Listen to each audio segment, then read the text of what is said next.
Hello बच्चों, हमने पिछले वीडियो में घास के मैदान, आपको मालूम है ये पार्ट किया था हमने। ये देखिए बच्चों, घास के मैदान, इसका हमने पहला हिस्सा किया था। अब इसके पार्ट मैंने इसलिए किए हैं क्योंकि लेसन आपका बहुत बड़ा है, इसलिए आपका फर्स्ट पार्ट हम कर चुके हैं, यहाँ तक ये सारा हम कर चुके हैं और सेकेंड पार्ट हम इस कर रहे हैं। देखिए बच्चों, और एक लेसन शुरू करते हैं। आओ देखें संयुक्त राज्य अमेरिका के प्रेरी। ये देखिए बच्चों, संयुक्त राज्य अमेरिका में कौन से जगह हमारे घास के मैदान है? प्रेरी। अब देखो बच्चों, आपने लास्ट ये आपको सब आपको याद होंगे। देखो, उत्तरी अमेरिका में हमने कौन सा पढ़ा था? प्रेरी पढ़ा था। दक्षिणी अमेरिका में पाम्पास, अफ्रीका में सवाना, एशिया में स्टेपीज और ऑस्ट्रेलिया में डाउन्स। ये सब याद रखिए आप, और इन सब के नाम हमारे यहाँ पर लिखे हुए हैं। देखिए ये सब नाम लिखे हुए हैं। एक नंबर देखिए, एक नंबर पे ये रहा उत्तरी अमेरिका, 2 नंबर पे मध्य एशिया। ये देखिए एशिया, मध्य एशिया मतलब एशिया के बीच का हिस्सा, वहाँ पर हो गया स्टेपीज हो गया। 3 नंबर हो गया ऑस्ट्रेलिया, ये 3 नंबर हमारा ऑस्ट्रेलिया है। 4 नंबर पे अफ्रीका, ये देखो 4 नंबर अफ्रीका पे सवाना, और 5 नंबर पे अमेरिका के पाम्पास। ये 5 नंबर पे अमेरिका के पाम्पास। ठीक है, अब हम शुरू कर रहे हैं। देखो बच्चों, अब हम संयुक्त राज्य अमेरिका के प्रेरी घास के मैदान के बारे में जानेंगे। कमलजीत अपने पिता के गेहूं की खेती के बीच खड़ी थी। यह खेत पंजाब के रोपड़ जिले में थे। पंजाब का एक जिला है रोपड़, वहाँ पर खेत थे। तो कमलजीत अपने पिताजी के साथ ना गेहूं के खेतों में खड़ी हुई थी। जहाँ तक उसकी नज़र जाती वहाँ तक गेहूं की सुनहरी बालें दिखाई दे रही थी। कल ही उसके शिक्षक ने कहा था कि पंजाब भारत का अन्न भंडार है। अब बताइए, भारत का अन्न भंडार कौन सा है? पंजाब। कैसा संयोग है, उसका भाई सुखबीर संयुक्त राज्य अमेरिका में रहता है। उसने कमलजीत को अपनी एक चिट्ठी में लिखा था कि वह जिस क्षेत्र में रहता है वह क्षेत्र दुनिया के अन्न का भंडार है। अब उसने कहा कि उसका भाई जो है सुखबीर, वो भी कहाँ रहता है? संयुक्त राज्य अमेरिका में रहता है।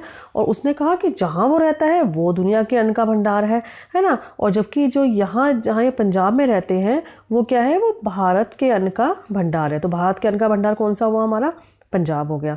और ये अमेरिका, संयुक्त राज्य अमेरिका में क्या है? हमारा दुनिया के अन्न का भंडार। दुनिया को अन्न से यहीं से हमारा पहुंचता है, बहुत जगह ये भेजते हैं अन्न।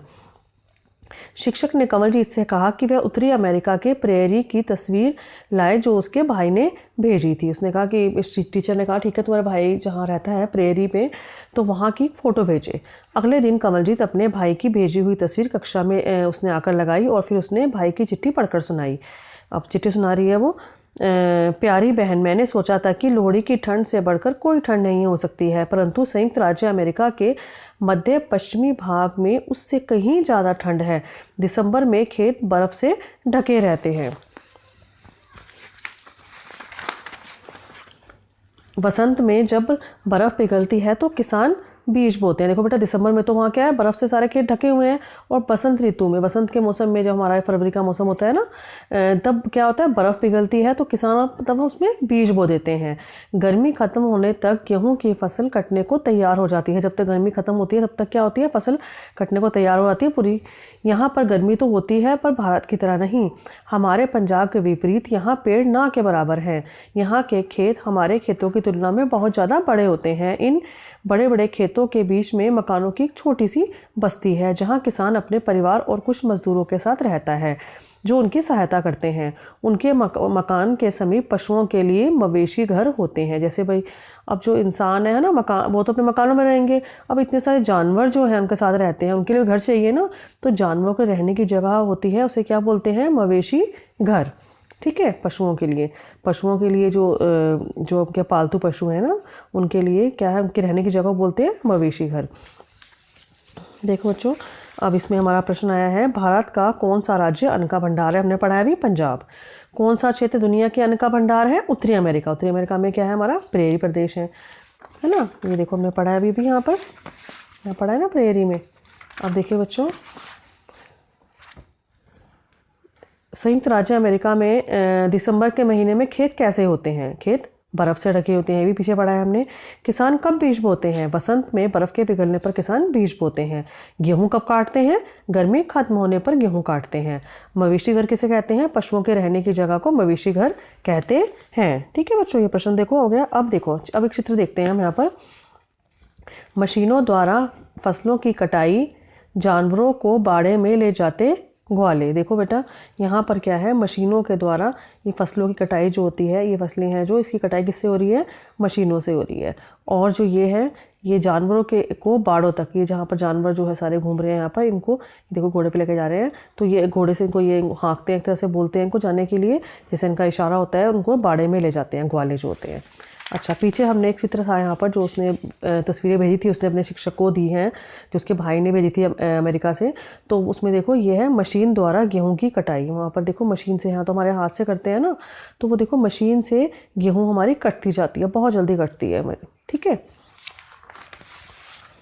अब देखो बच्चों, इन खेतों का आकार देखकर मैंने पहले सोचा कि सैकड़ों मजदूर इन खेतों में कार्य करते होंगे, परंतु जुताई, बुआई, कटाई आदि ट्रैक्टर और कंबाइन हार्वेस्टर जैसी मशीनों द्वारा की जाती है। अब देखो बच्चों, हम यहाँ पर क्या है, उनको लगा इतने बड़े खेत हैं, जब उनके भाई जो गए ना, जब वहाँ पहुँचे तो उनको लगा कि यहाँ तो इतने बड़े खेतों में बहुत सारे लोग काम करते होंगे, पर ऐसा कुछ नहीं था। ये सारा काम मशीनों द्वारा होता है। क्या चीज़? जुताई भी, बुआई भी, कटाई किससे होती है? ये सब ट्रैक्टर और कंबाइन हार्वेस्टर जैसी मशीनों द्वारा की जाती हैं, ठीक है। ये आपका प्रश्न भी आगे आएगा, ध्यान रखना है आपने। मशीनें बड़े बड़े डिब्बों में अनाज भरती है। डिब्बे भवनों जितने ऊंचे होते हैं, जिन्हें साइलो कहा जाता है। देखो बेटा प्रश्न ये आपका आएगा, साइलो किसे कहते हैं। साइलो क्या होता है? जब इतनी सारी फसल तुम्हारी निकलेगी तो उसको डालना पड़ेगा ना डिब्बों में, बड़े बड़े डिब्बों में। कौन डालेगा? वहाँ पर ऐसा होता है, वहाँ पर मशीनें होती हैं जो सब सामान उसमें से फसल काट भी देती है और उसको डाल भी देती है डिब्बों में। मशीनें बड़े बड़े डिब्बों में अनाज भरती है। मशीनें ही इधर से उधर, एक जगह दूसरी जगह से दूसरी जगह पे उसको ले भरती है डिब्बों में।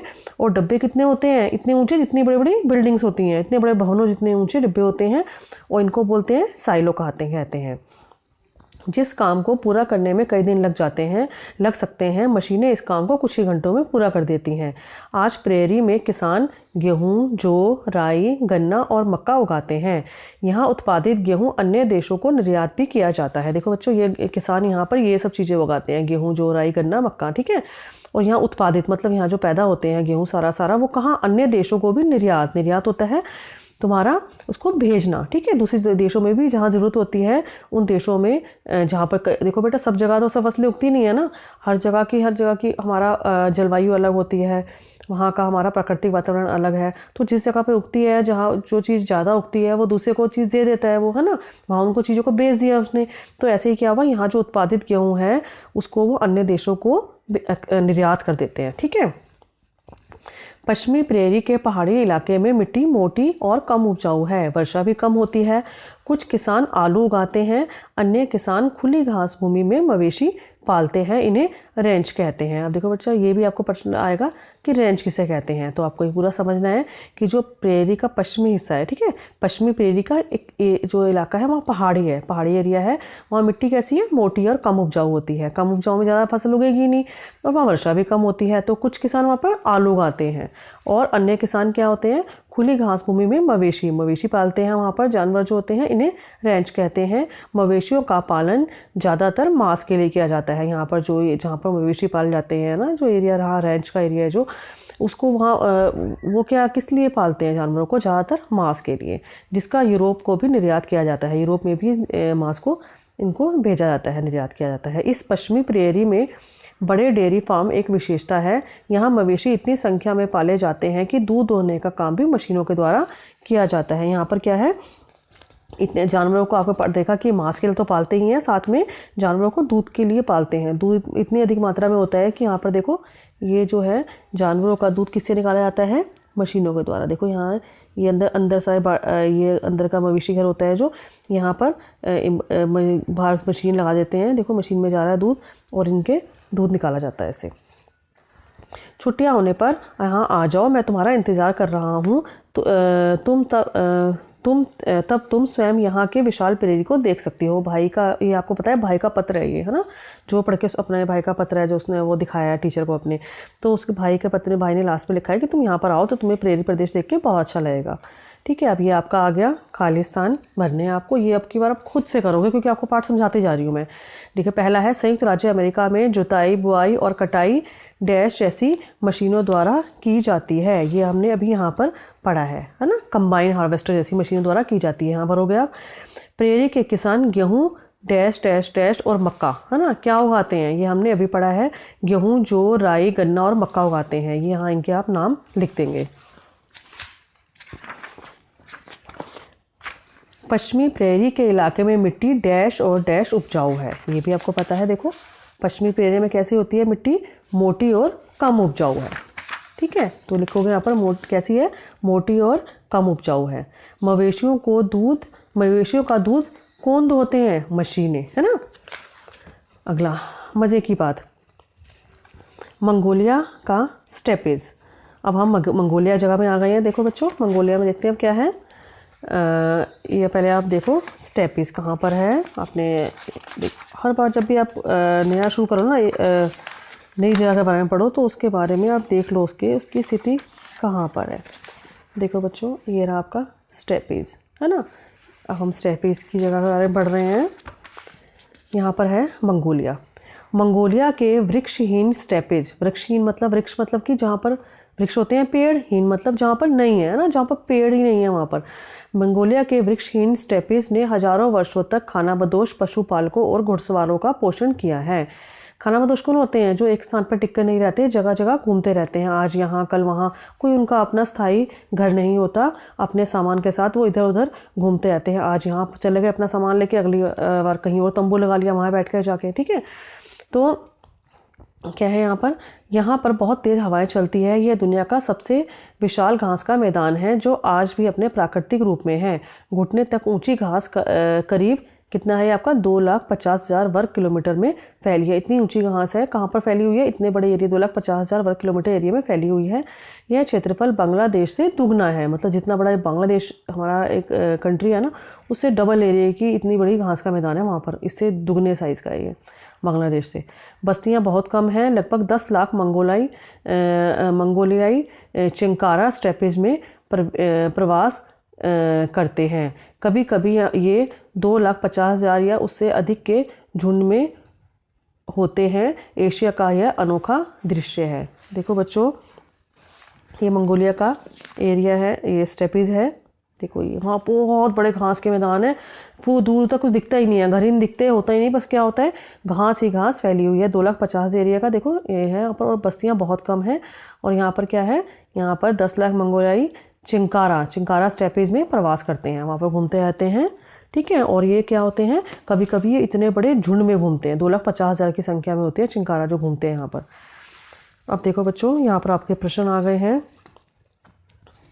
ये प्रश्न जो है ये अपने आप खुद से करके कोशिश कीजिए। ठीक है, घास के मैदान कौन से कटिबंध में पाए जाते हैं? पश्चिम अफ्रीका की घास भूमि को क्या कहते हैं? पैराग्वे के घास के मैदान कौन से हैं? ये आप खुद से, ये सारा हम पीछे पढ़ चुके हैं, है ना। ये आप खुद से एक बार कोशिश कीजिए। नीचे प्रश्न उत्तर हैं, मिलान करो। ये क्रियाकलाप है, इसको देख के करना है आपको। और ये सारे आपके सही गलत निशान लगाने वाले हैं। अगर ध्यान से पाठ को आप 2-3 बार पढ़ोगे, आपको सारे के सारे आंसर अपने आप खुद से समझ आ जाएंगे, और करते करते ही आपको याद हो जाएंगे। देखिए, रिक्त स्थान भरिए। देखो बच्चों, ये रिक्त स्थान, ये खाली स्थान जो है आपके, देखो ये एक शब्द में उत्तर दीजिए। ये सारे, ये आप इसमें इतने अच्छे प्रश्न दे रखे हैं, ये 2-3 वाक्यों में उत्तर देने हैं आपको। इतने सारे प्रश्न हैं, सही गलत के रूप में, खाली स्थान के रूप में, छोटे प्रश्न, बड़े प्रश्न, कि आपको बहुत अच्छे से पाठ समझ आ जाएगा। और आपने सारे प्रश्न कर लिए, तो एक बार खुद से आप कोशिश कीजिए प्रश्नों की। ठीक है बच्चों, थैंक यू बच्चों।